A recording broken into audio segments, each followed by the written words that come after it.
પ્રભુ ઈસુના જીવંત અને પવિત્ર ત્રિએક નામમાં વાલા ભાઈઓ અને બહેનો, આપ સર્વને લોગોસ બાઇબલ સ્ટડી તરફથી હું પ્રેમી સલામ પાઠવું છું અને આપ સર્વનો હું આભાર માનું છું. પ્રભુના નામને ધન્યવાદ આપું છું.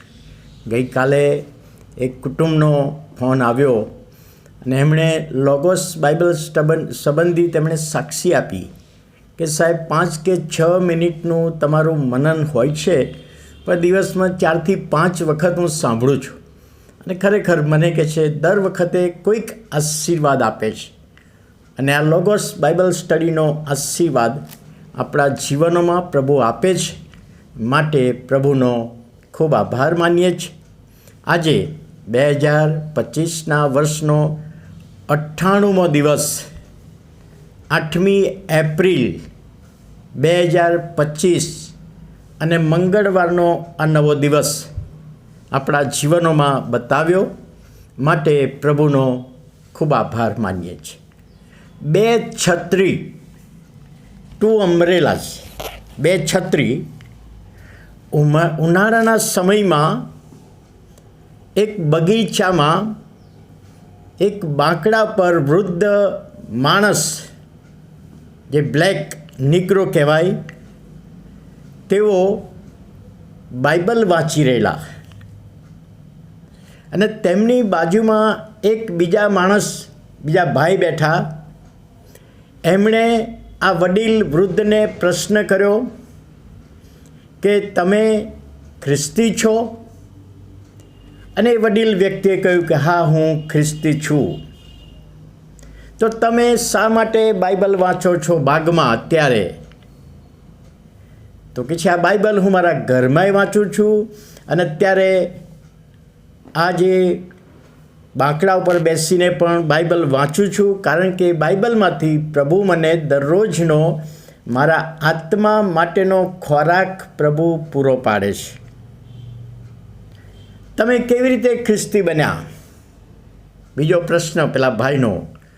અને એમણે જે સાક્ષી આપી કે હું કેથોલિક કુટુંબમાં જન્મ્યો હતો. કેથોલિક કુટુંબમાં મારા માતા પિતાએ મારો ઉછેર કર્યો અને અમેરિકામાં વકીલનો અભ્યાસ કરવાને માટે હું આવ્યો. અને વકીલના અભ્યાસ માટે હું પ્રથમ દિવસે કોલેજમાં ગયો ત્યારે કમ્પાઉન્ડમાં એક માણસ મને મળ્યા. એમની સાથે મારી ઓળખાણ થઈ અને એ દિવસ શનિવારનો હતો. બીજા દિવસે રવિવાર હતો અને એ સમયે મેં એમને કહ્યું કે હું કેથોલિક છું અને મારે મારા ચર્ચમાં જવું છે, તો તમે મને રસ્તો બતાવશો? અને પેલા ભાઈએ કહ્યું કે હા, હું રસ્તો બતાવીશ. અને બીજા દિવસ સવારે કોલેજ કમ્પાઉન્ડમાં રવિવારે બોલાવ્યા.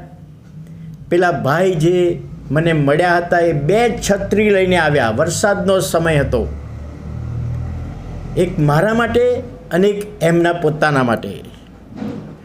અને મને છત્રી આપી અને એવું કહ્યું કે તમારું રોમન કેથોલિક ચર્ચ અહીંયાથી થોડે દૂર છે, થોડો વરસાદ પડે છે, તો આ છત્રી લઈને જાઓ. અહીંથી આગળ જશો, પછી એક દવાખાનું આવશે, ત્યાંથી ડાબા હાથે વળશો, પછી આગળ એક મોટું ચર્ચ આવશે, તે તમારું ચર્ચ છે. તમે ત્યાં તમારા ચર્ચમાં જાઓ. અને કે મેં પ્રશ્ન કર્યો કે તમે ક્યાં જશો? તો કે હું મેથોડિસ્ટ છું અને મેથોડિસ્ટનું ચર્ચ બિલકુલ નજીકમાં છે અને હું મારા ચર્ચમાં જાઉં, તમે તમારા ચર્ચમાં જાઓ. અને વડીલે કહ્યું કે મેં પેલા ભાઈને વિનંતી કરી કે વરસાદનો સમય છે તો હું તમારા ચર્ચમાં આવું? અને ભાઈએ ખુશીથી કહ્યું તમારે આવવું હોય તો આવી શકો છો, બાકી તમને હું તમારા ચર્ચનો રસ્તો બતાવીશ, ત્યાં જઈ શકો છો. અને વડીલ કહે છે કે હું પેલા ભાઈની સાથે મેથોડિસ્ટ ચર્ચમાં ગયો, એક રવિવાર ભર્યો અને મને ઈચ્છા થઈ કે દર રવિવારે હવે મારે મેથોડિસ્ટ ચર્ચમાં જવું છે અને તેમની સાથે હું ચર્ચમાં ગયો.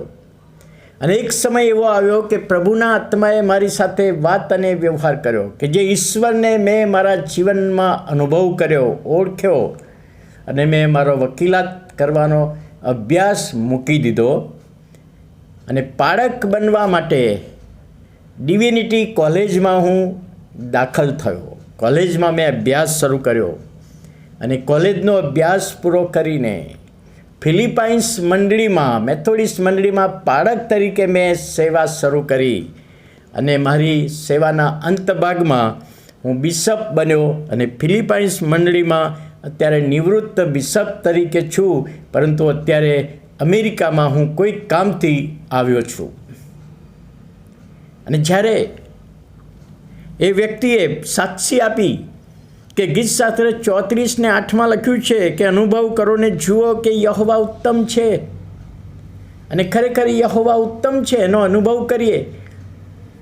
અને આ વડીલે જુવાનીના સમયમાં અનુભવ કર્યો, પોતાનો અભ્યાસ મૂકીને પાળકનો અભ્યાસ કર્યો અને ફિલિપાઇન્સ મંડળીમાં પાળક અને બિશપ તરીકેની સેવા આપી અને ત્યાર પછી પોતાનું જીવન પ્રભુમાં ગુજારી રહ્યા છે.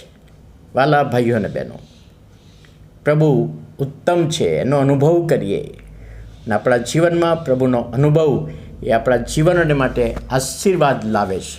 આવો આપણે પ્રાર્થના કરીએ. વાલા પ્રભુ, અમે તમારો આભાર માનીએ છીએ, તમારા નામને ધન્યવાદ આપીએ છીએ નવા દિવસની ભેટને માટે. અને વાલા પ્રભુ, તમે ઉત્તમ પ્રભુ છો, તમારો અનુભવ અમારા જીવનોમાં કરીએ અને એ આશીર્વાદિત બને છે.